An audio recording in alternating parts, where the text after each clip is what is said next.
He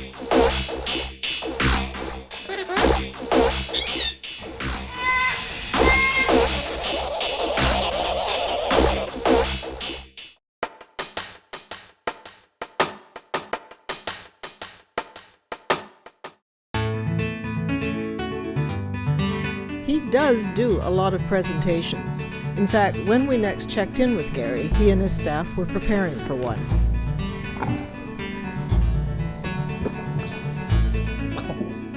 You're getting big.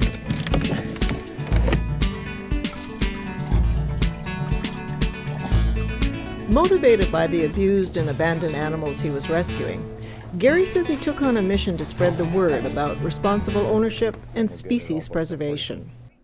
Okay, thanks. Bye. That was funny. She saw I did a birthday party for her kid. Now she wants to donate me to her school so the school can see the whole thing. These days, the crew does about 14 presentations a week through the province's lower mainland area. Can we get rolling?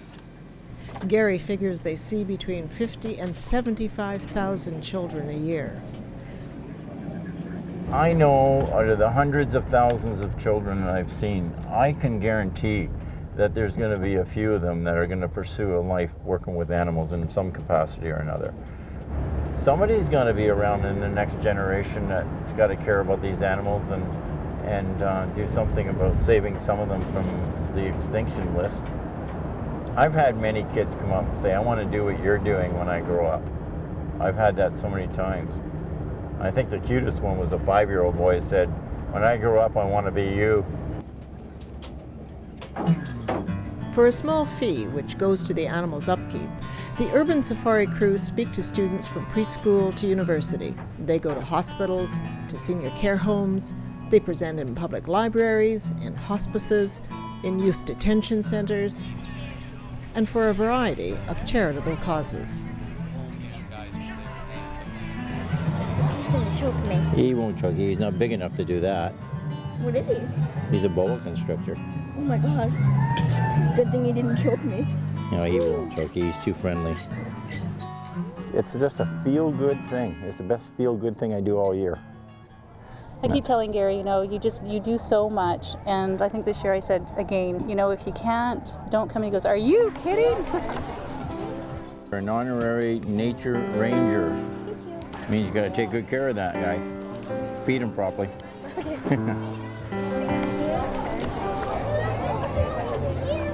Where do the stuffed animals come from? From everybody. Every school I went to, I said to kids, if you have any stuffed animals sitting around not doing anything, bring them and I'll pick them up. And one school did a stuffy drive and they got about 800 stuffies. And then I got the rest from different people. Even people came here today, mothers and that. they brought me a bunch too. They love Gary, they love seeing him. I think that if he wasn't here, they would be really upset.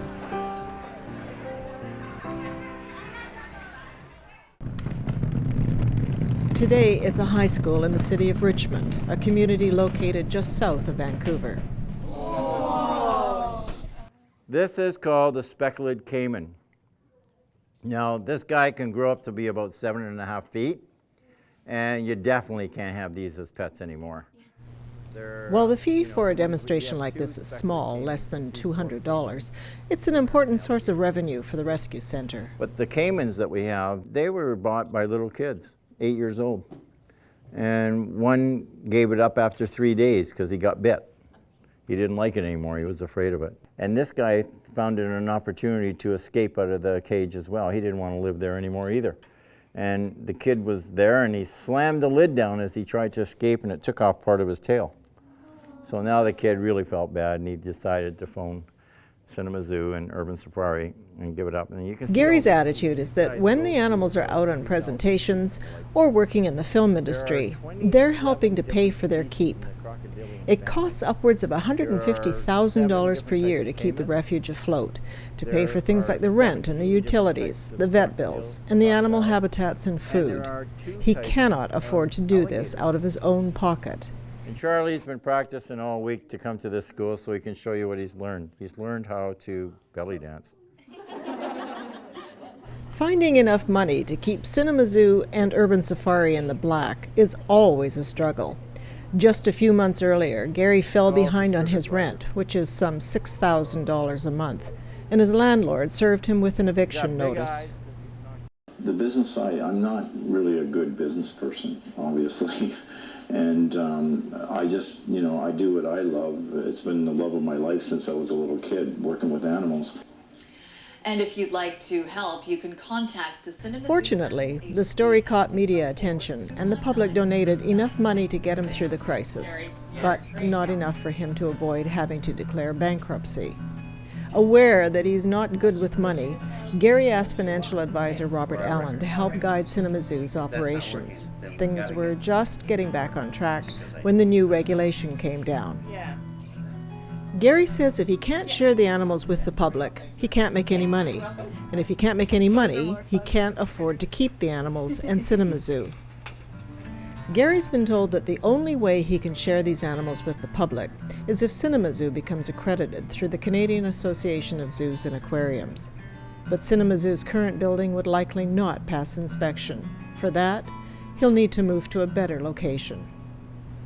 Alternatively, and this is the option currently being considered, CINEMAZOO can join forces with the Greater Vancouver Zoo, located roughly 70 kilometers or 45 miles east of Vancouver. But those negotiations have not been moving as quickly as anticipated. We should know this week. We were supposed to know at the end of last week. We're going to call him either this afternoon or tomorrow and see what's happening.